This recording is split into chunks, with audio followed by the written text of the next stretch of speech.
الشيطان الرجيم بسم الله الرحمن الرحيم الحمد لله رب العالمين والصلاة والسلام على سيدنا وشفيعنا أبي القاسم محمد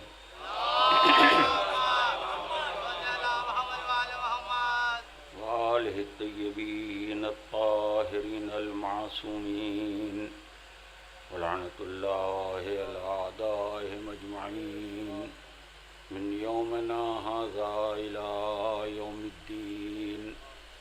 أما بعد فقد قال الله سبحانه تبارك وتعالى في كتابه المبين وهو أصدق الصادقين وما تدري نفس ماذا تكسب غدا وما تدري نفس بأي أرض تموت إن الله عليم خبير.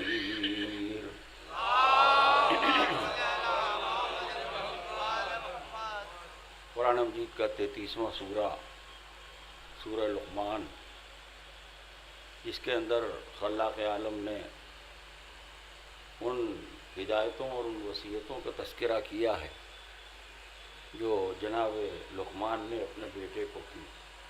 ایک پوری کائنات ہے جس میں آغاز بھی ہے، انجام بھی ہے، ابتدا بھی ہے، انتہا بھی ہے، نفع بھی ہے، نقصان بھی ہے، دنیا بھی ہے، آخرت بھی ہے. کسی گوشے کو خلاق عالم نے تشنا نہیں چھوڑا ہے، اس لحاظ سے کہ یہ وہ کتاب ہے جس کو ذات واجب نے معجزہ بنا کے اپنے حبیب حضرت احمد مصطفیٰ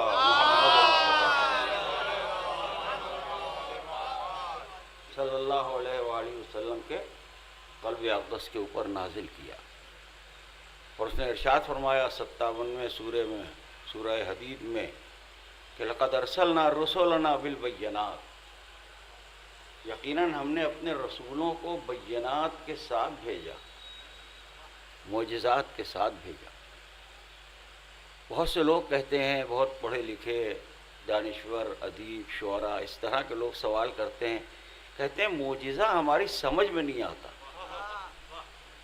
یہ عجیب و غریب بات ہے کہ معجزے کی پریبھاشا اور معجزے کی ڈیفینیشن اور معجزے کی تعریف ہی یہی ہے کہ جو سمجھ میں نہ آئے.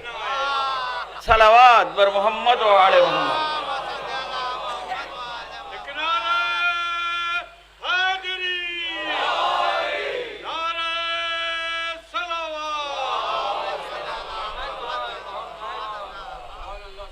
بڑی نزاکت ہے اور بالکل سامنے کی بات ہے، اور ایسی بات بھی ہے کہ سمجھ میں آ جائے.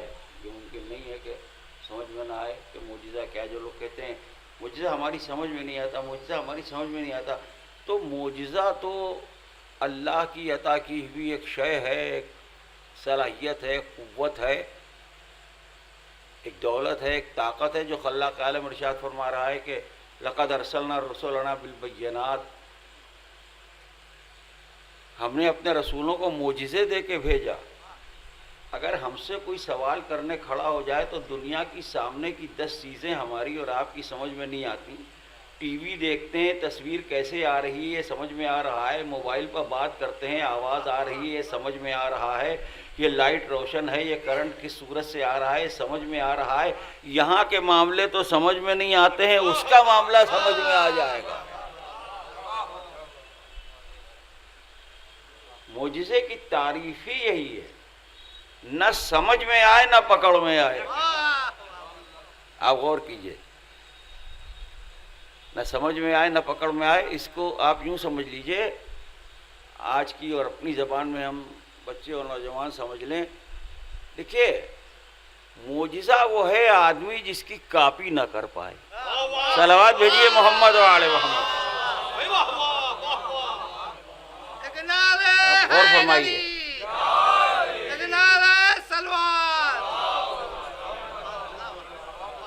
بالکل سامنے کی بات ہے. اب دنیا کے تمام بڑے بڑے ممالک ہیں جنہوں نے سائنس میں اور ٹیکنالوجیوں میں مختلف چیزوں میں بہت زیادہ ترقیاں کی، تو کبھی کبھی ایسا بھی ہوتا ہے کہ کوئی ملک ایسا جہاز بناتا ہے یا ایسی مشینری بناتا ہے اس کے بعد یہ اعلان ہوتا ہے کہ دنیا میں اس کی نظیر نہیں ہے، دنیا میں اس کا جواب نہیں ہے، یعنی ایسا دوسرا نہیں بنا سکتا۔ لیکن اس کے بعد ایسا بھی ہوتا ہے کہ دوسرا ملک اس کی کاپی کر لیتا ہے اور اس کی کو سمجھ لیتا ہے، ویسا ہی وہ بھی بنا لیتا ہے۔ تو ٹھیک ہے، ہم تو چوٹ کھا جائیں گے، صلوات بھیجیے محمد و آل محمد۔ تو اب جو ویسی مشین آدمی نے بنا لی، مشین بنائی، یا اس قسم کا کوئی راکٹ بنایا، یا فرض کی اس نے کوئی ہوائی جہاز بنایا، 100% اس نے کاپی کر لی جو شاید جرمنی نے بنائی تھی، اور اس نے یہ اعلان کیا تھا کہ اسے کوئی دوسرا بنا نہیں سکتا۔ فرض کیجئے اس کو سیم ٹو سیم ویسے ہی شے بنا لی فرانس نے، تو اس نے کاپی کر لی۔ تو جس کی کاپی ہو جائے وہ معجزہ نہیں ہے۔ صلوات بر محمد و آل محمد۔ چنانچہ اس کی دلیل یہ ہے کہ خداوند عالم نے قرآن مجید میں جو انبیاء کے معجزات کا تذکرہ کیا ہے، اس کی آپ بتائیے دنیا میں کوئی کاپی ہو سکی؟ عصائے موسیٰ کی کوئی کاپی ہوئی؟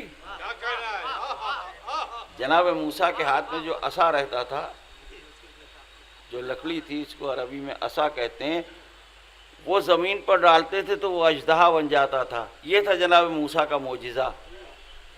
عصائے موسیٰ یہ معجزہ جناب موسیٰ کا تھا۔ تو اب آج تک کوئی ایسی لکڑی بنا نہ سکا کہ جو زمین پر ڈال دی جائے تو وہ اژدہا بن جائے۔ تو جہاں انسان سپر رکھ دے وہی معجزہ ہے۔ نہ چاند کو دو کر سکا، نہ سورج کو پلٹا سکا، نہ ستارے کو اتار سکا، نہ عصا کو اژدہا بنا سکا، نہ لوہے کو موم کر سکا، نہ مردے کو زندہ کر سکا۔ پتہ چلا یہاں کا جاننے والا اور ہے، وہاں سے علم لے کے آنے والا اور ہے جو دنیا کو بتاتا ہے کہ علم کیا ہے۔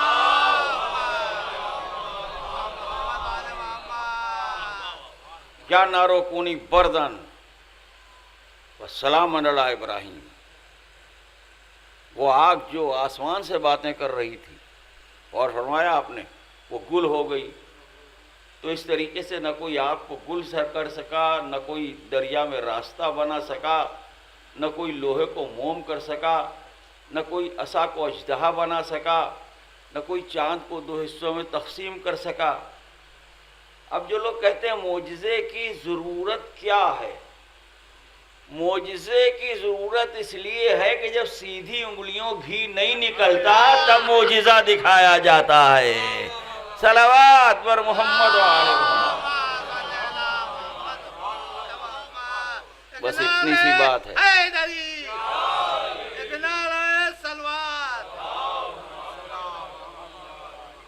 انبیاء نے اللہ کے پیغام کو دلائل سے سمجھایا، براہین سے سمجھایا، اپنی سیرت سے سمجھایا، اپنے کردار سے سمجھایا، اپنے عمل سے سمجھایا، اپنے حسن اخلاق سے سمجھایا، اپنے علم سے سمجھایا۔ تو دنیا میں دو طرح کے لوگ ہوتے ہیں، آج بھی ہیں اور ہر دور میں انسانیت دو حصوں میں تقسیم رہی۔ انسانیت کا ایک طبقہ ایسا ہے جو دلیل سے، برہان سے، علم سے، سیرت سے، کیریکٹر سے، بیہیویئر سے، رویے سے کنونس ہو جاتا ہے، وہ مان لیتا ہے، اچھائی سمجھ میں آ جاتی ہے، نیکی سمجھ میں آ جاتی ہے، بھلائی سمجھ میں آ جاتی ہے۔ تو بہت سے لوگ ایسے ہیں جو علم سے مان لیتے ہیں، حکمت سے مان لیتے ہیں، آرگومنٹ سے، دلیل سے مان لیتے ہیں، اگر کوئی سمجھاتا ہے تو ان کی سمجھ میں آ جاتا ہے۔ ایک طبقہ ایسا ہے کہ جو طے کیے بیٹھا ہے کہ ہم مانیں گے نہیں۔ تو اب ان کے ساتھ کیا طریقہ اختیار کیا جائے؟ معجزہ ہمارے اور آپ کے لیے نہیں ہے، یہ مجمع جو بیٹھا ہوا ہے ہمارے لیے معجزہ نہیں ہے۔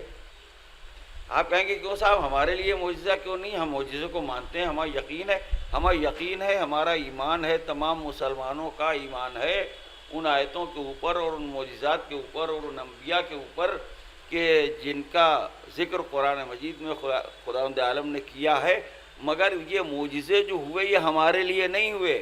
آپ کہیں گے یہ کیا معاملہ ہے؟ یہ معاملہ یہ ہے کہ ہم ایسے ہیں کہ 1400 برس بعد سناؤ مان لیا، وہ دیکھ رہے تھے اور نہیں مان رہے تھے۔ صلوات بر محمد و آل محمد۔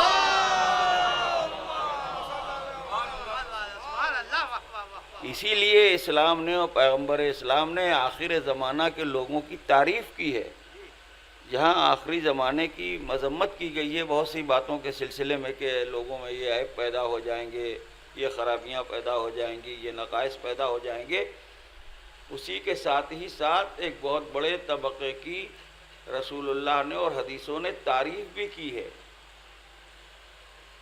جس کے اندر ہمارے اور آپ ہی کے ایسے انسان ہیں۔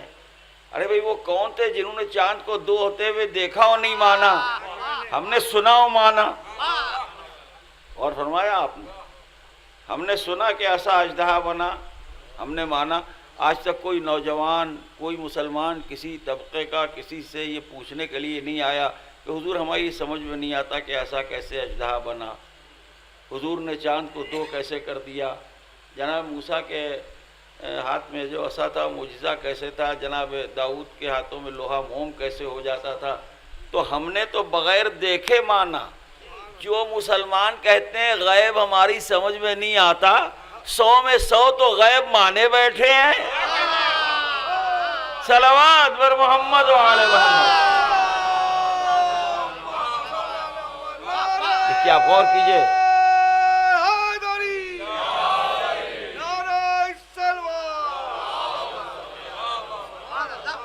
آپ غور فرما رہے ہیں اس مسئلے کو؟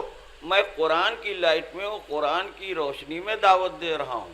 آئیے بھائی ادھر آ جائیے۔ کسی فرقے کی اور کسی گروہ کی بات نہیں ہے، اللہ تعالیٰ کی بات ہے، رسول اللہ کی بات ہے، قرآن کی بات ہے۔ آپ ہمیں یہ بتائیے یا ہم آپ کو یہ بتائیں، ہم آپ جو کچھ بھی مانے بیٹھے ہوں، یقین کیے بیٹھے ہیں، 1% بھی معاذ اللہ اس میں ذرہ برابر بھی کوئی ریب ہے یا کوئی شک ہے کسی چیز میں، کہ آپ کہیں ہاں 99.9% تو سمجھ میں آتا ہے، اور کچھ ایسا ہے جو سمجھ میں نہیں آتا ہے؟ 99% سمجھ میں آتا ہے، 1% سمجھ میں نہیں آتا۔ 1% گیا ایمان گیا۔ صلوات بھیجیے محمد و آل محمد۔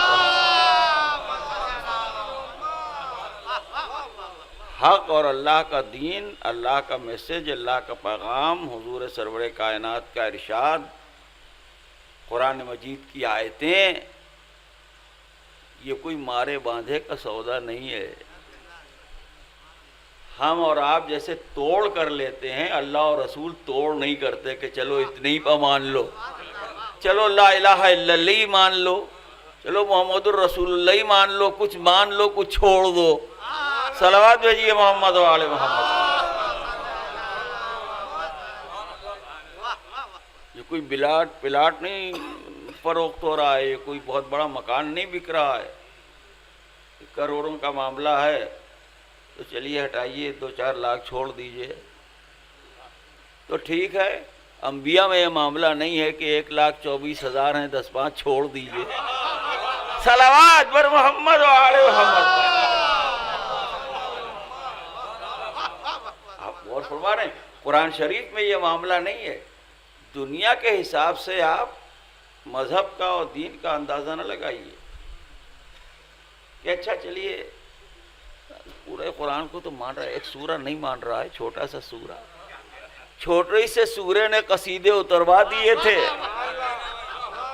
جب سورہ کوثر کعبے کی دیوار پر لٹکا دیا گیا تو وہ سبع معلقہ، وہ 7 قصیدے اس زمانے کے ادیبوں کے، جن کے آگے سجدے کیے جاتے تھے، ان کو لا کے لٹکایا جاتا تھا کعبے کی دیوار کے اوپر، چھوٹا سا سورہ کوثر جب لٹکا دیا گیا تو اسی طریقے سے قصیدے اتر گئے جس طریقے سے بت کعبے سے گرے تھے علی کی آمد کے اوپر۔ اور لکھنے والے نے لکھ دیا کہ ما ھذا کلام البشر۔ نابغہ زبیانی جو بہت بڑا ادیب تھا، اس نے لکھا یہ بشر کا کلام نہیں ہے، یہ عام انسان کا کلام نہیں ہے، یہ عام آدمی کا کلام نہیں ہے۔ تو جس طریقے سے دنیا کے معاملات میں یہ ہوتا ہے کہ کچھ تھوڑا بہت چھوڑ دیجئے تو ہم راضی ہو جائیں گے، ایگریمنٹ ہو جائے گا، معاہدہ ہو جائے گا، بات بن جائے گی، تو مذہب میں ایسا نہیں ہے کہ 10-5 انبیاء کو چھوڑ دیا جائے، قرآن میں 2-4 آیتوں کو چھوڑ دیا جائے، 5 وقت میں 1 نماز کو چھوڑ دیا جائے، 30 روزوں میں 6 روزوں کو چھوڑ دیا جائے۔ چھوڑنے اور پکڑنے کا نام اسلام نہیں ہے۔ صلوات بھیجیے محمد و آل محمد۔ اور فرمایا آپ نے، تو ایسا نہیں ہے۔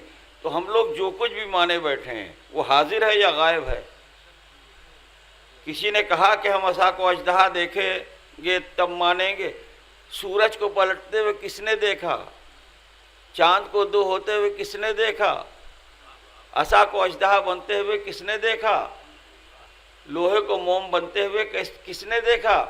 کس نے دیکھا کہ جناب عیسیٰ نے مٹی کا پرندہ بنایا اور پھونکا، وہ اڑنے لگا، اور مبروس کو شفا دے دی، کورے مادرزاد کو آنکھیں دے دیں، مردے کو زندہ کر دیا؟ قرآن شریف میں ان تمام معجزات کا تذکرہ ہے۔ آپ نے دیکھا، آپ نے دیکھا، ہم نے دیکھا، کسی عالم نے دیکھا، آج سے 1000 برس پہلے والوں نے دیکھا، کسی فرقے نے دیکھا؟ کہا دیکھا تو نہیں، یقین ہے کہ نہیں؟ تو غیب پر یقین نہیں ہے تو کیا حاضر پر یقین ہے؟ صلوات بر محمد و آل محمد۔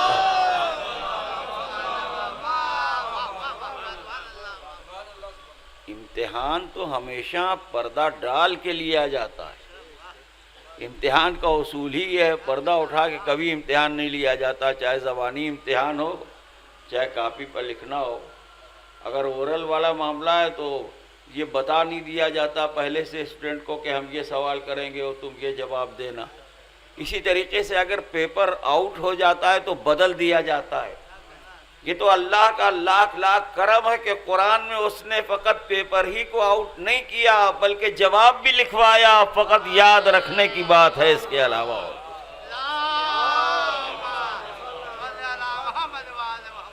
آپ غور کیجئے،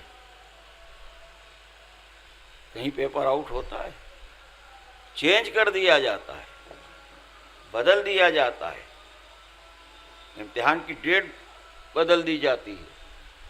اب اللہ کا فضل سنیے، چونکہ مجلس ایصال ثواب ہے ایک بندہ مومن کی، کہ یہ پورا فضل و کرم ہے اور اللہ کی عطا ہے پوری انسانیت پر، پوری بشریت پر، ہم تمام لوگوں کے اوپر، پوری کائنات کے اوپر۔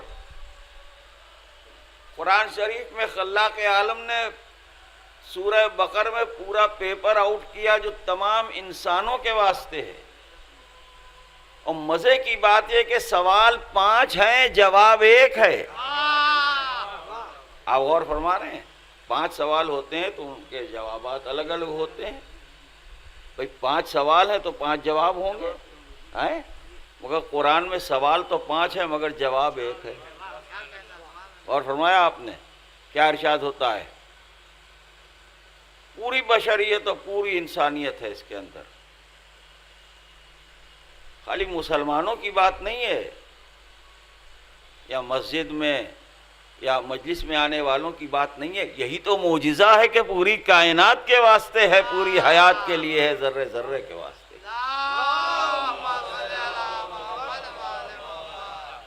کیا ارشاد ہوتا ہے؟ وَلَنَبْلُوَنَّكُمْ بِشَيْءٍ مِنَ الْخَوْفِ وَالْجُوعِ وَنَقْصٍ مِنَ الْأَمْوَالِ وَالْأَنفُسِ وَالثَّمَرَاتِ۔ اور اس کے بعد جواب لکھوا رہا ہے قرآن، لکھا ہوا ہے آج تک، ہمیشہ لکھا رہے گا۔ کیا ارشاد ہوتا ہے؟ پہلی بات تو ہے کہ قرآن وارن کر رہا ہے، قرآن آگاہ کر رہا ہے، قرآن متنبہ کر رہا ہے، قرآن متوجہ کر رہا ہے، قرآن آمادہ کر رہا ہے، قرآن بشریت کو تیار کر رہا ہے۔ آپ یہ بتائیے کہ کسی آنے والے حادثے سے یا آنے والے وقت سے یا کسی بھی پریشانی سے اگر کوئی آگاہ کر دے، اگر پہلے سے بتا دے، اگر پہلے سے ہوشیار کر دے، تو وہ اجنبی جو بالکل ناواقفیت کے عالم میں بیٹھا ہے، اس سے تو یہ بہتر ہوگا جو تیار ہو جائے گا مقابلے کے لیے۔ اچانک اگر کوئی پریشانی آ جاتی ہے تو آدمی کے بنائے نہیں بنتی، لیکن اگر پہلے سے وہ پریپیئر کر رہا ہے اپنے کو، تیار کر رہا ہے، تو فرق ہو جاتا ہے۔ مصیبت کا اور پریشانی کا جو وزن ہے، جو پریشر ہے، جو دباؤ ہے، جو گھٹ جاتا ہے۔ اگر ہمیں 10 دن پہلے سے معلوم ہونے والا ہے کہ کیا حالات پیدا ہونے والے ہیں، کون سا وقت آنے والا ہے، یہ قرآن میں اللہ کا کرم ہے جو اللہ کہہ رہا ہے وَلَنَبْلُوَنَّكُمْ، ہم ضرور آزمائیں گے، ہم ضرور جانچیں گے، ہم ضرور پرکھیں گے، ہم ضرور تمہارا امتحان لیں گے۔ ہم پڑے سو رہے تھے، ہمیں پتہ ہی نہ تھا کہ ہمارا امتحان ہونے والا ہے۔ صلوات بھیجیے محمد و آل محمد۔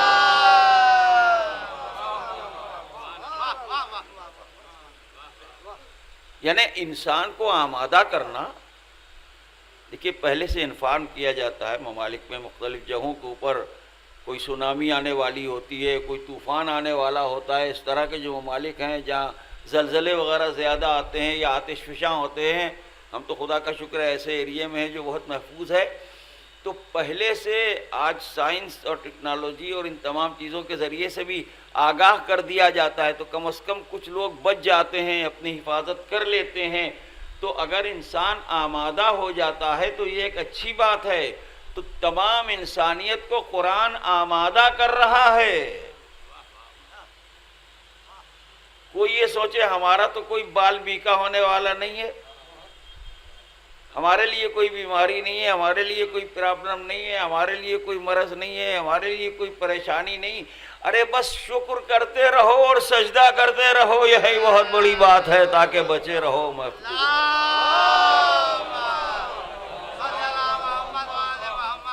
سپر جو ہے وہ یاد الہی ہے۔ پوری انسانیت کے لیے جو حملے ہوتے رہتے ہیں انسان کے اوپر، اس کے لیے جو سپر ہے وہ سجدہ ہے، وہ نماز ہے، وہ آدمیت اور انسانیت ہے، وہ شرافت ہے، وہ غریبوں کی مدد ہے، وہ اللہ کا سجدہ ہے۔ غور فرمایا آپ نے، الا بذکر اللہ تطمئن القلوب۔ قرآن میں خداوند عالم ارشاد فرماتا ہے یاد الہی سے دلوں کو اطمینان حاصل ہوتا ہے، ذکر الہی سے قلوب مطمئن ہوتے ہیں۔ جتنا جتنا انسان اللہ کا تذکرہ کرتا جائے گا اتنا اتنا بلاؤں سے محفوظ ہوتا جائے گا اور حفاظت ہوتی جائے گی۔ اب دیکھیے وَلَنَبْلُوَنَّكُمْ، اس کے معنی یہ ہے کہ ہم ضرور آزمائیں گے، امکان کی بات نہیں ہے، یقینی چیز ہے بھائی، شاید کی بات نہیں ہے، پاسبلٹی کی بات نہیں ہے، کنفرم ہے۔ اور اس میں نہ ہندو کا نام ہے، نہ مسلمان کا نام ہے، نہ سکھ کا نام ہے، نہ عیسائی کا نام ہے، پوری انسانیت سے قرآن کہہ رہا ہے، تمام آدمیوں سے کہہ رہا ہے۔ جو مسائل ہیں، جو پرابلمس ہیں ابھی جن کو میں پڑھوں گا آپ کے سامنے، وہ انسانوں کے ہیں، فرقے کے نہیں ہیں۔ صلوات بھیجیے محمد و آل محمد۔ اور فرمایا آپ نے کہ مسلمانوں سے بات چیت ہو رہی ہے تو اسلامی معاملہ ہوگا، اسلامی معاملہ نہیں ہے، انسانی معاملہ ہے۔ آپ مسلمان نہ صحیح، انسان تو ہیں۔ صلوات بھیجیے محمد و آل محمد۔ 50 جگہ پر قرآن مجید نے لفظ انسان استعمال کیا، وَوَصَّيْنَا الْإِنسَانَ، ہم نے انسان کو حکم دیا، اِنَّا خَلَقْنَا الْإِنسَانَ، ہم نے انسان کو خلق کیا۔ تو انسانوں کو یہ بات سوچنا چاہیے کہ قرآن تو ہم سے باتیں کر رہا ہے، مسلمانوں سے کیا بحث؟ ہم سکھ نہیں ہیں، مسلمان، ہم عیسائی نہیں ہیں، ہم یہودی نہیں ہیں، انسان تو ہیں۔ کسی سے بھی پوچھئے آپ انسان ہیں کہ نہیں، کہا سبحان اللہ، آپ مجھے انسان ہی نہیں سمجھتے؟ تو اس کا مطلب ہم آپ کو کچھ سمجھیں یا نہ سمجھیں، انسان ضرور سمجھیں۔ تو قرآن آپ ہی سے باتیں کر رہا ہے۔ صلوات بھیجیے محمد و آل محمد پر۔ اب آپ دیکھیے وَلَنَبْلُوَنَّكُمْ، ہم ضرور آزمائیں گے، ضرور امتحان لیں گے۔ وَلَنَبْلُوَنَّكُمْ بِالشَّيْءٍ، ان اشیاء، ان چیزوں میں سے کسی بھی شے کے ذریعے سے 5 چیزوں کو بیان کر رہا ہے قرآن۔ اس میں آپ نہ کوئی کلر لگا سکتے ہیں، نہ کوئی لیبل لگا سکتے ہیں، یعنی نہ آپ کسی دھرم کا نام لے سکتے ہیں کہ دیکھیے یہ فلاں مذہب کی بات ہو رہی ہے، نہ آپ کسی نیشنلٹی کا نام لے سکتے ہیں کہ دیکھیے یہ قرآن امریکہ کی بات کر رہا ہے، یہ روس کی بات کر رہا ہے، یہ عراق کی بات ہے، یہ ہندوستان کی، یہ پاکستان کی بات ہے۔ نہ آپ کوئی لیبل لگا سکتے ہیں، نہ آپ کوئی کلر لگا سکتے ہیں، یہ نیلا رنگ ہے، یہ اودا رنگ ہے، یہ سرخ رنگ ہے۔ یہ ہے قرآن کی آفاقیت، یہ ہے قرآن کا معجزہ۔ اور جن 5 چیزوں کا تذکرہ قرآن کر رہا ہے ازل سے لے کے آج تک، آج کے دن کوئی اٹھ کے یہ کہے کہ یہ چیز اب ختم ہو گئی، 1400 برس پہلے قرآن نازل ہوا تھا، اب یہ معاملہ ہمارے سامنے نہیں ہے۔ یہ ہے قرآن۔ وَلَنَبْلُوَنَّكُمْ بِشَيْءٍ، ان اشیاء میں سے کسی بھی چیز کے ذریعے سے، اب اس میں کوئی کنڈیشن نہیں ہے، یہ کنڈیشنل معاملہ نہیں ہے کہ آدمی جوڑنے کے لیے بیٹھے تو کہے کسی ایک شے کے ذریعے سے امتحان ہوگا، خدا کی قسم ایسا نہیں ہے۔ قرآن آبزرویشن کی چیز ہے، قرآن مشاہدے کی چیز ہے، قرآن آنکھوں سے دیکھیے تو سمجھ میں آئے گا، قرآن سننے کی چیز نہیں ہے، قرآن دیکھنے کی چیز ہے جو ہماری آنکھوں کے سامنے ہے۔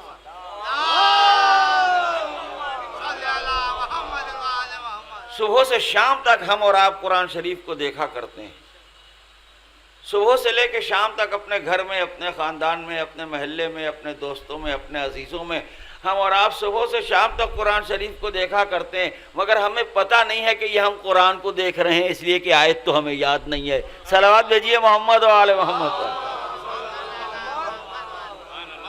آپ غور فرما رہے ہیں، لیکن اگر میں فقط اشارہ کروں یا چند آیات کو یاد دلاؤں تو ظاہر ہے کہ آپ کو بھی یاد ہیں اور آپ بھی اس پر تائید ہی کریں گے کہ قرآن آنکھوں سے دکھائی دیتا ہے، کانوں سے سننے کی بات نہیں، سننا اور ہے اور دیکھنا اور ہے۔ اب یہ جو قرآن جو پڑھ رہا ہوں میں، یہ وہی دیکھنے والی باتیں ہیں، ہم ضرور آزمائیں گے۔ وَلَنَبْلُوَنَّكُمْ بِشَيْءٍ مِّنَ الْخَوْفِ، من الخوف، خوف کے ذریعے سے امتحان ہوگا، والجوع، بھوک کے ذریعے سے امتحان ہوگا، وَنَقْصٍ مِّنَ الْأَمْوَالِ، اموال میں گھاٹا، کاروبار میں، تجارت میں، زمین میں، مکان میں، بزنس میں نقصان، نقص من الاموال، مالی نقصان، کارخانے کا بند ہو جانا، دکان کا بند ہو جانا، کاروبار کا ختم ہو جانا، والانفس، نفوس کے ذریعے سے، باپ کا سایہ سر سے اٹھ گیا، ماں کا سایہ سر سے اٹھ گیا، دادا کا سایہ سر سے اٹھ گیا، دادی کا سایہ سر سے اٹھ گیا، کوئی دوست چلا گیا، کوئی عزیز چلا گیا، کوئی بھائی چلا گیا، کوئی محلے والا ہمارا رخصت ہو گیا، یہ نفوس کا تذکرہ ہے۔ والثمرات، یہ دیکھیے 5ویں چیز، علماء نے کہا کہ ثمرات سے مراد وہ کمسن بچے ہیں جو والدین کی آنکھوں کے سامنے سے اٹھا لیے جاتے ہیں۔ اب آپ یہ بتائیے، یہ 5 چیزیں فرقے سے تعلق رکھتی ہیں یا انسان سے تعلق رکھتی ہیں؟ پہلی چیز قرآن نے کہا خوف، یہ بتائیے کل خوف زیادہ تھا یا آج خوف زیادہ ہے؟ تلوار کا خوف زیادہ تھا یا بم کا خوف زیادہ ہے؟ نیزے کا خوف زیادہ تھا یا جو آج اسلحے ایجاد ہو گئے ان کا خوف زیادہ ہے؟ کل کے مقابلے میں آج خوف کا ریٹ کہیں بڑھ چکا ہے۔ کل 2 4 10 20 آدمی اس سامنے کی لڑائی میں قتل کیے جاتے تھے، آج ایک بم پھٹتا ہے تو سینکڑوں مر جاتے ہیں، تو کل خوف زیادہ تھا یا آج خوف زیادہ؟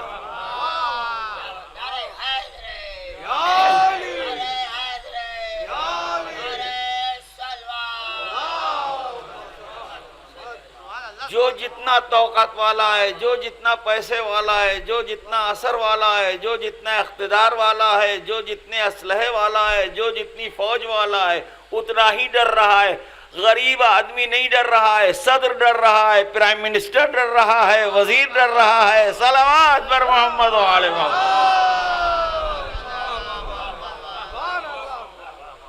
ڈر ہے تو گورنر کو ہے، ڈر ہے تو چیف منسٹر کو ہے، سیکورٹی کا ہے کی؟ سیکورٹی تو خود ہی اس بات کی دلیل ہے کہ خوف ہے۔ اور فرمایا آپ نے، وہاں قرآن کہتا ہے وَمَن يَتَوَكَّلْ عَلَى اللَّهِ فَهُوَ حَسْبُهُ، جو اللہ پر بھروسہ کرتا ہے پھر اللہ اس کے لیے کافی ہے۔ دنیا پر بھروسہ کرنے والے اور ہوتے ہیں، اللہ پر بھروسہ کرنے والے اور ہوتے ہیں، اللہ پر اعتماد کرنے والے اور ہوتے ہیں۔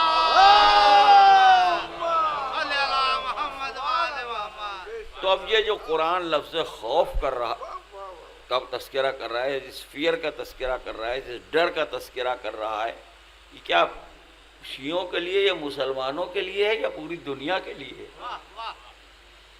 جو بھوک،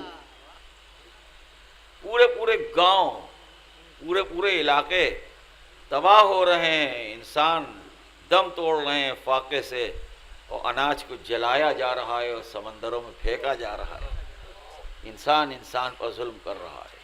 اللہ کی طرف سے کوئی کمی نہیں ہے، اللہ نے تو ساری انسانیت کے لیے رزق کا انتظام کیا ہے، اب کسی کے ہاتھ سے کوئی روٹی چھین لے تو کوئی کیا کرے؟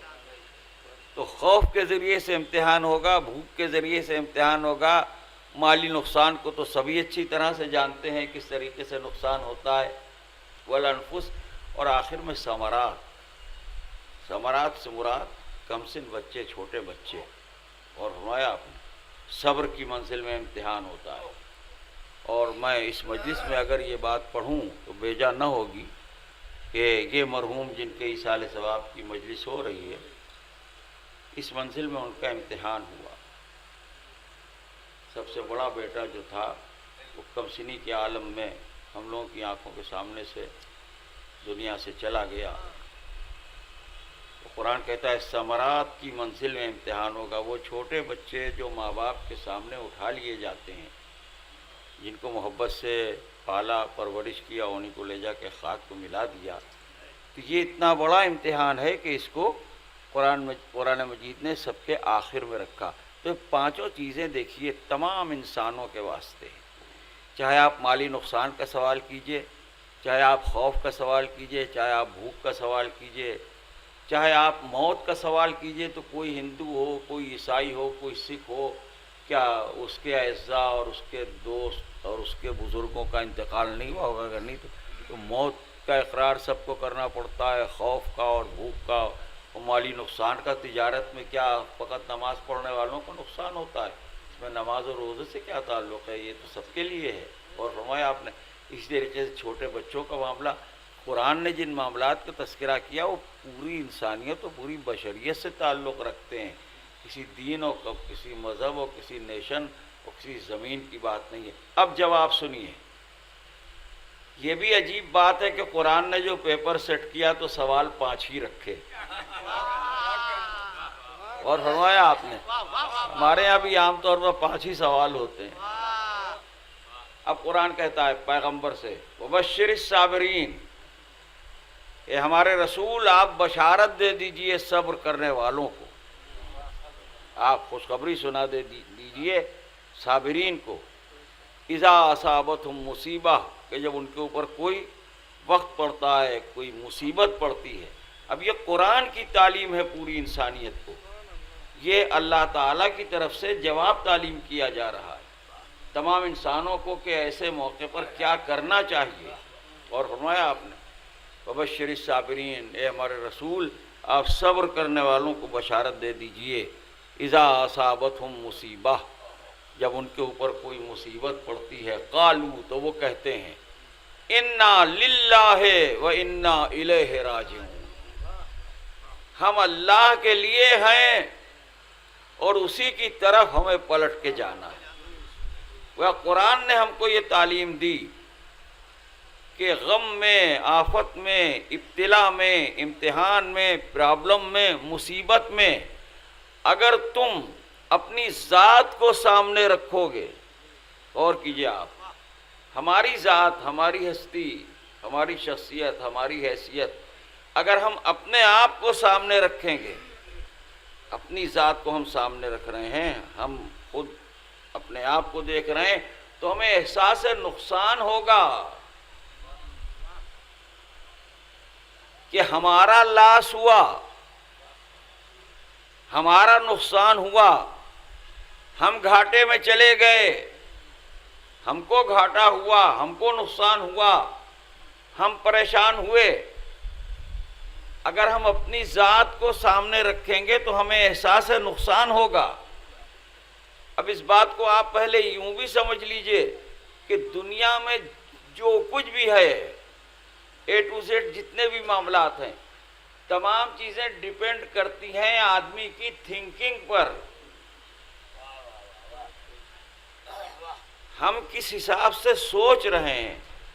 دیکھیے ہماری سوچ کیا ہے، ہماری فکر کیا ہے، ہماری تھنکنگ کیا ہے، ہم معاملے کے اوپر کس اعتبار سے غور کر رہے ہیں. وہ چیز تو اپنی جگہ پر ہے، لیکن ہم کیسے سوچ رہے ہیں. ہمارا غمزدہ ہو جانا بھی ہماری اپنی تھنکنگ پر ہے. غور سے سنیے گا. ہم رنجیدہ ہو گئے، غمزدہ ہو گئے، تو وہ بھی ہماری فکر پر ہے. اس حساب سے ہم نے سوچا کہ ہم رنجیدہ ہو گئے. کیس ایک ہی ہے، اور ایک یہ کہ ہم خوش ہو گئے، ہم راضی ہو گئے، ہمیں اچھا لگا. یہ بھی ہماری تھنکنگ پر ہے کہ ہم سوچ کس طرح سے رہے ہیں. فرض کیجئے ہماری جیب میں 1000 روپیہ ہے، کسی نے ہم کو پریشان کر کے اور اصرار کر کے وہ روپیہ ہم سے لے لیا، اور ہم کو وہ روپیہ دینا پڑا. ستا کیوں پریشان کر کے نہیں، بلکہ ایسا گھبرائے اور اتنا انہوں نے گھیرا کہ وہ 1000 روپے جو تھے بہرحال کا بھئی یہ ہے میں پیش کیے دے رہا ہوں، معاف کیجیے گا. اور فرمایا آپ نے وہ ادھر چلے گئے اور ہم ادھر منہ لٹکائے ہوئے چلے آئے. یہ 1000 روپے جو ہماری جیب سے نکلے، اس بنا پر ہم رنجیدہ ہوئے. وہ روپے تو اس کی جیب میں پہنچ گئے، مگر ہم رنجیدہ ہو گئے، ہم ڈسٹرب ہو گئے، ہم پریشان ہو گئے. یہ بھی کوئی طریقہ ہے؟ تو اب یہ جو 1000 روپے جیب سے نکل گئے، اس سے ہم پریشان ہو گئے. اور ایک صورت یہ ہے کہ وہی آدمی آپ بھی ہیں جو آپ کی جیب سے 1000 روپے نکلے. آپ نے ایک مستحق کو، ایک غریب کو جاتے ہوئے دیکھا، اور آپ نے اس کی پریشانی کو محسوس کیا.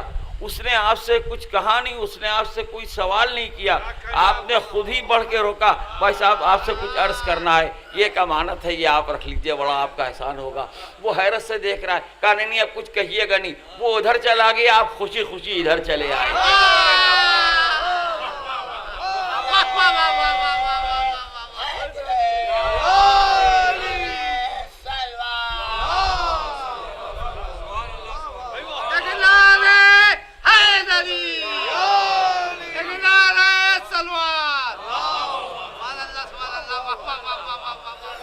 تو آپ نے غور فرمایا. اب اس لیے پڑھ رہا ہوں، یہ تمہید میں نے قائم کی ہے جو آیت کا ترجمہ کرنے جا رہا ہوں کہ دیکھیے آدمی کیسا، اب یہ کیسے، یہ تو ہماری سمجھ میں نہیں آتا. سمجھ میں آتا ہے، سب کچھ تھنکنگ پر منحصر ہے. وہ 100 کے 10 نوٹ تو چلے گئے، انہی کی بنا پر ہم رو رہے ہیں، انہی کی بنا پر ہم ہنس رہے ہیں. صلوات بھیجیے محمد و آل محمد. اور فرمایا آپ نے کتنا فرق ہے. ایک آدمی گھیر رہا تھا اور کہہ رہا تھا، ہو سکتا ہے وہ بھی ضرورت مند ہو، اور آپ اس سے پریشان تھے، اور جو آپ نے دیے بھی روپے تو مجبوری میں دیے. اور ایک شخص نے آپ سے کوئی سوال نہیں کیا، وہ تو راستے سے گزر رہا تھا، اور اس کو دیکھ کے آپ کے دل پر ایک اثر ہوا، اور آپ نے محسوس کیا کہ نہیں یہ صاحب حاجت ہے. ریکویسٹ کر کے آپ نے اس کو روپیہ دیا. وہ نہیں لے رہا تھا کہ یہ کیا ہے، میری سمجھ میں نہیں آتا. کہا نہیں باپ خاموش رہیے، اور کسی صورت سے اس کے حوالے کر کے نکل کے چلے آئے. تو سب کچھ آدمی کی تھنکنگ پر منحصر ہے کہ آدمی کس حساب سے سوچتا ہے. اب دیکھیے قرآن کیا کہتا ہے، وَبَشِّرِ الصَّابِرِينَ. مصائب میں، امتحانات میں، ابتلا میں، مالی نقصان میں، کوئی بھی معاملہ ہو، یہ ہمارے پیغمبر آپ صبر کرنے والوں کو بشارت دے دیجئے. اذا اصابتہم مصیبہ، جب ان کے اوپر کوئی مصیبت پڑتی ہے، قالوا انا للہ و انا الیہ راجعون. وہ یہ کہتے ہیں کہ ہم تو اللہ کے لیے ہیں اور اسی کی طرف ہمیں پلٹ کے جانا ہے. قرآن یہ بتا رہا ہے کہ اگر تم اپنے آپ کو سامنے رکھو گے تو نقصان محسوس کرو گے، اللہ کو سامنے رکھو گے تو سوچو گے ایک معرکہ اور سر ہو گیا، ایک امتحان اور دے دیا، ایک منزل اور آگے بڑھ گئے اللہ کی رضا سے قریب.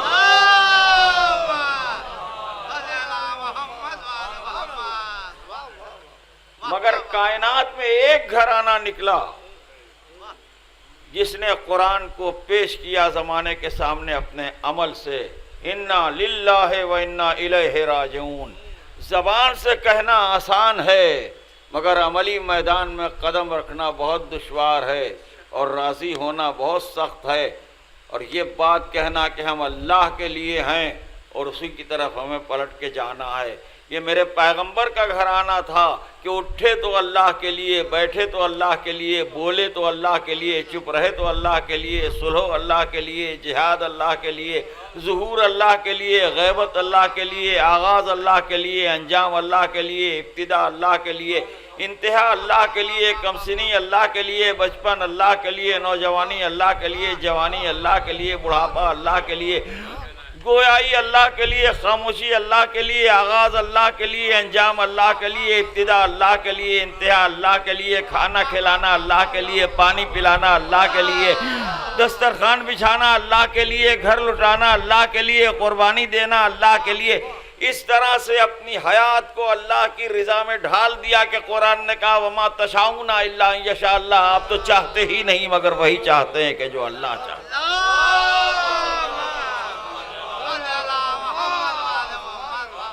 اللہ کی مرضی پر راضی رہنا۔ جناب امیر علیہ السلام نے اپنے آخری خطبے میں ارشاد فرمایا،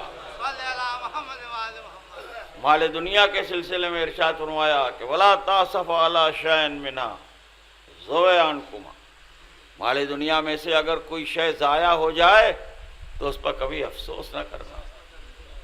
اور فرمایا آپ نے وَقُولَا بِالْحَقِّ، جو بات کہنا حق کہنا، وَعَمَلَا لِلْأَجْرِ، اور جب عمل کرنا تو ہمیشہ اس کے انجام کے اوپر نظر رکھنا۔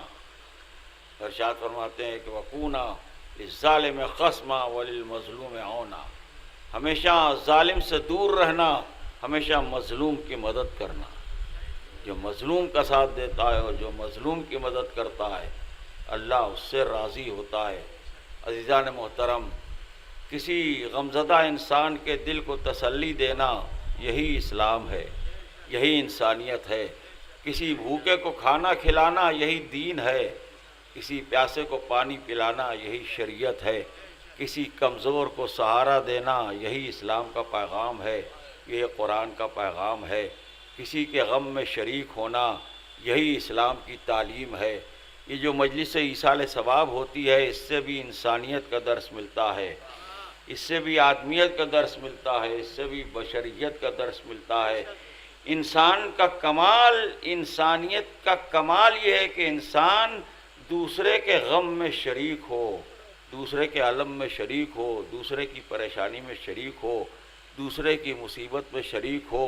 وہ کون تھے جنہوں نے فاقے کیے مگر کسی کے فاقے کو دیکھ نہ سکے، ہر پریشان کی مدد کی، ہر غریب کو سہارا دیا، وہ محمد کا گھرانہ تھا۔ مگر افسوس اسی گھرانے کو کربلا کے جنگل میں 3 دن کا بھوکا اور پیاسا شہید کر دیا گیا۔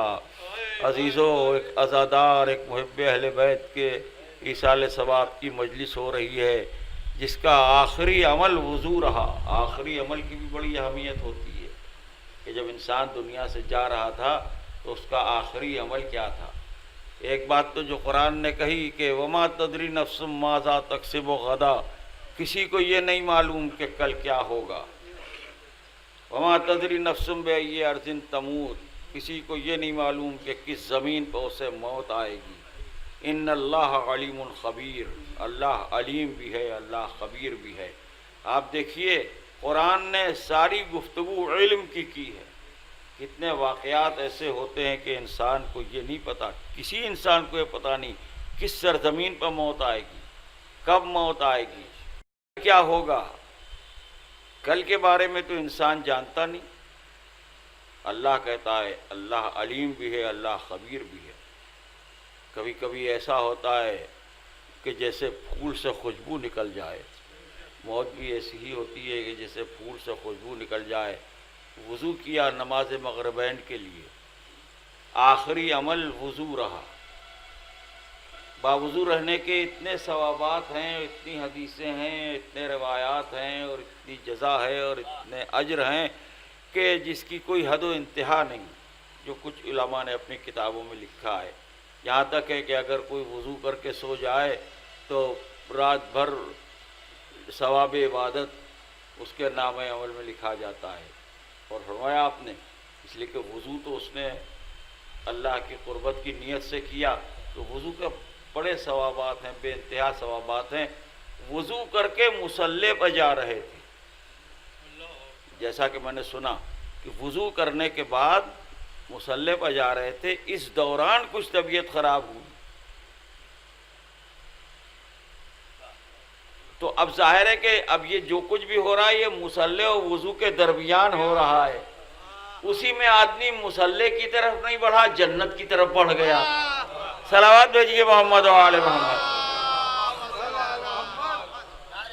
اور سنایا آپ نے، یعنی زندگی نے اتنی مہلت نہ دی کہ آدمی نماز پڑھ لے، اس کو اتنا وقت مل جائے، آدھا گھنٹہ ہی مل جائے تو نماز پڑھ لے گا، مگر نہیں، جو قرآن شریف نے کہا ہے 71واں سورہ نوح، کیا ارشاد ہوتا ہے؟ ہر چیز بیان کر دی اللہ کے عالم نے۔ ان اجل اللہ، ہم کہتے ہیں، آپ کہتے ہیں عدم علم کی بنا پر، جو خدا قرآن میں کہہ رہا ہے کہ ہم جانتے ہیں تم نہیں جانتے ہو، ہمیں معلوم ہے تمہیں نہیں معلوم ہے، اللہ علیم ہے، اللہ خبیر ہے۔ ڈاکٹر نہیں بتا پاتا، عزیز نہیں بتا پاتا، اولاد نہیں بتا پاتی، کچھ سمجھ میں نہیں آتا، کچھ بتائے کیا بتائے، تو کچھ جب معلوم ہی نہیں ہے تو بتائیں کیا؟ قرآن میں اللہ کہہ رہا ہے ان اللہ علیم خبیر، اللہ علیم بھی ہے، خبیر بھی ہے، جس کے قبضے میں حیات و موت ہے، جس کے قبضے میں زندگی ہے، کہ جو ہم سانس لے رہے ہیں اپنے کنٹرول سے لے رہے ہیں کہ اللہ کی رحمت سے سانس لے رہے ہیں، اللہ کے فضل سے سانس لے رہے ہیں۔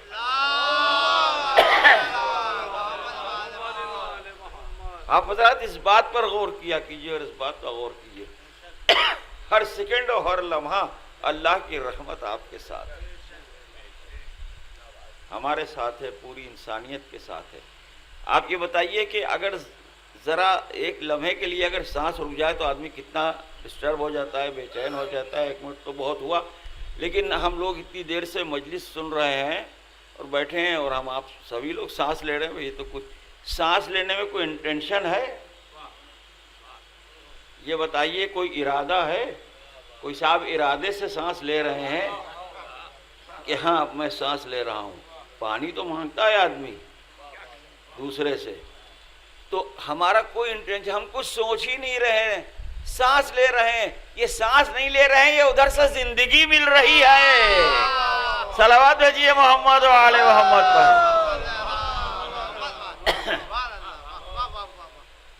ایک اچھو ہو جائے تو کاروبار حیات معطل ہو جائے، تو ہر سیکنڈ اللہ کی طرف سے پرووائڈ ہو رہی ہے نئی زندگی، نئی حیات۔ ارادتاً کوئی سانس لے رہا ہے، ارے ہم نے بڑی دیر سے سانس نہیں لی، ارے سانس نہیں لیں گے تو زندہ کیسے رہیں گے؟ ایسا کبھی کسی کے ساتھ ہوا؟ تو اس کی طرف سے زندگی مل رہی ہے، یہاں سجدے کی توفیق نہیں ہو رہی ہے، تو اس میں کوئی انٹینشن نہیں ہے، یہ اس کی عطا ہے، یہ اس کی دین ہے۔ ان اجل اللہ اذا جاء لا یؤخر، جب موت آ جاتی ہے تو اس میں ڈیلے نہیں ہوتا۔ اب یہ اللہ کا حکم ہے اور اللہ کا پیغام ہے، یہاں پر کوئی کیا بات کر سکتا ہے؟ جس نے اتنی زندگی دی وہی موت دے رہا ہے۔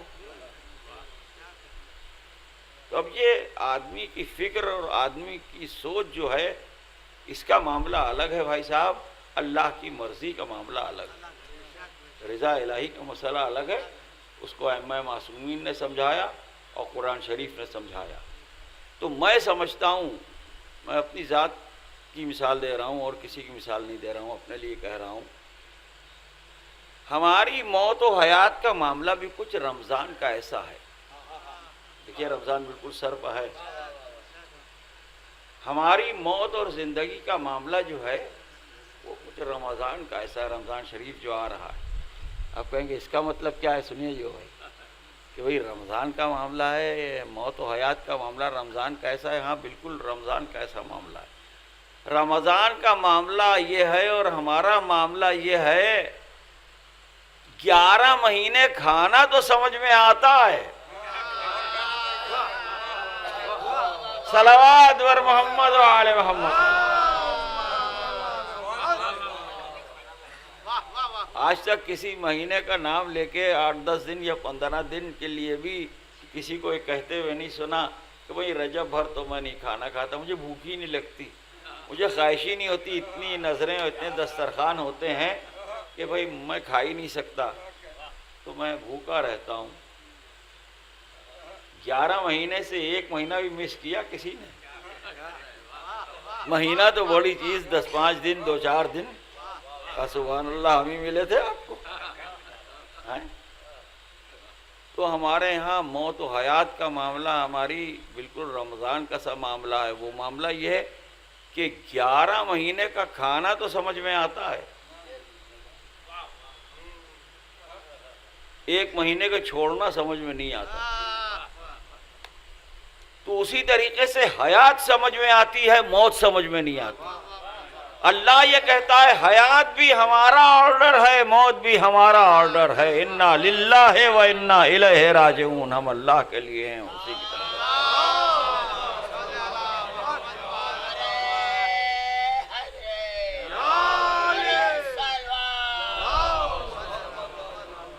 اور ساتھ ہی ساتھ یہ بھی سن لیجئے، تفسیروں میں اور قرآن شریف کے حاشیے پر آپ دیکھ لیجئے گا کہ یہ درس بھی مولا متقیان علی ابن ابی طالب علیہ السلام ہے۔ اس آیت کی شان نزول یہ ہے کہ جب جنگ احد میں جناب حمزہ شہید ہوئے، رسول اللہ کے چچا جناب حمزہ جب شہید ہوئے اور یہ خبر جناب امیر تک پہنچی کہ حمزہ شہید کر دیے گئے، تو بے اختیار آپ کی زبان پر یہ کلمہ جاری ہوا، انا للہ و انا الیہ راجعون، ہم اللہ کے لیے ہیں اور اسی کی طرف ہمیں پلٹ کے جانا ہے۔ یہ کلمہ اللہ کو اتنا پسند آیا کہ پہلے سے سجا کے اور سنوار کے قرآن میں نازل کیا۔ پتہ چلا جو علی کہتے جاتے تھے وہی قرآن بنتا جاتا تھا، انا للہ و انا الیہ راجعون، ہم اللہ کے لیے ہیں اور اسی کی طرف ہمیں پلٹ کے جانا ہے۔ کیا کہنا اس کا جس نے اللہ کے لیے اپنا بھرا گھر لٹا دیا، نانا کا دین بچ جائے جس کے لیے رسول کانٹوں پر چلے، جس کے لیے رسول نے پیٹ پر پتھر باندھے، جس کے لیے رسول نے ہجرت کی، اسی اسلام کو بچانے کے لیے فاطمہ کے لال نے کربلا میں اپنا بھرا گھر لٹا دیا۔ اللہ اللہ، دستور زمانہ یہ ہے اگر کسی گھر میں ایک سانحہ ہو جاتا ہے، لوگ پرسہ دینے کو آتے ہیں، تعزیت دینے کو آتے ہیں، غیر بھی آتے ہیں، اپنے بھی آتے ہیں، عزیز بھی آتے ہیں، اہل محلہ بھی آتے ہیں، دوست بھی آتے ہیں۔ صاحبان غم کو تسکین ہوتی ہے کہ ہم اس غم میں تنہا نہیں ہیں، ہم اس غم میں اکیلے نہیں ہیں، اتنے لوگ ہمارے ساتھ ہیں، ہمارے غم میں شریک ہیں۔ ہائے وہ مظلوم امام جس کے سامنے بھرا گھر لٹ رہا تھا مگر کوئی پرسہ دینے والا نہ تھا، کوئی تعزیت دینے والا نہ تھا۔ اللہ اللہ، دوست گئے، عزیز گئے، احباب گئے، حبیب ابن مظاہر شہید ہوئے، مسلم ابن اوسجہ شہید ہوئے۔ اللہ اللہ، دل کے ٹکڑے جانے لگے، اون و محمد کے لاشیں مقتل سے آئے، ثانی زہرا نے لاشوں کے درمیان سجدہ کیا، کہا پروردگار میرے بھائی کو بچا لے، پالنے والے میرے ماجائے بھائی کو بچا لے۔ کسی صورت سے وہ منزل بھی آئی جب دریا سے آواز آئی، آقا اس غلام نے آپ پر اپنی جان نثار کی۔ حسین ابن علی نے دونوں ہاتھوں سے کمر پکڑ کے کہا، واہ خواہ واہ عباساہ الان انکسر ظہری وقلت حیلتی، بھیا عباس تمہارے مرنے سے کمر حسین کی ٹوٹ گئی۔ اللہ اللہ، جب تک عباس دریا پر تھے سکینہ مطمئن تھیں، ہمارے چچا پانی لے کے آتے ہوں گے۔ خیمے میں یہ تھا کہ عباس دریا پر گئے ہیں، اب پانی لے کے آئیں گے۔ ادھر 40-45 بچوں نے حسین ابن علی کو اپنے حلقے میں لے لیا، بچوں کے ہاتھوں میں خشک کوزے تھے۔ سکینہ بی بی ایک ایک سے کہتی جاتی تھی، نہ گھبراؤ چچا جان، ابھی پانی لے کے آتے ہیں، ہمارے چچا ابھی پانی لے کے آتے ہیں۔ اللہ، کوئی بچہ اس طرح سے مایوس نہ ہو جیسے کربلا میں سکینہ بی بی مایوس ہوئی۔ پانی تو نہیں آیا مگر دلیا سے علم اس انداز سے آیا کہ مشک چھٹ چکی تھی، پانی بہہ چکا تھا۔ بچوں نے حسین کو اپنے حلقے میں لے لیا۔ سکینہ نے بابا کا دامن تھام کے کہا، بابا کیا میرا چچا واپس نہیں آئے گا؟ بابا علم تو آیا مگر علمدار نہیں آیا۔ اتنا سننا تھا حسین نے کہا بی بی تمہارے بابا کی کمر ٹوٹ گئی، حسین تنہا ہو گیا، میرا علمدار لشکر مارا گیا، حسین کا لشکر ختم ہو گیا، اللہ اللہ وہ چلا گیا جو خیموں کی حفاظت کرتا تھا، اب خیمے جلائے جائیں گے، سیدانیوں کے سروں سے چادریں چھینی جائیں گی، چھوٹے چھوٹے بچوں کو تماچے لگائے جائیں گے، در خیمہ کو جلایا جائے گا۔ یا سری الرضا اغفر لمن لا یملک الا الدعاء۔ ایک مرتبہ سورہ فاتحہ برائے سال ثواب محسن علی مرحوم کے واسطے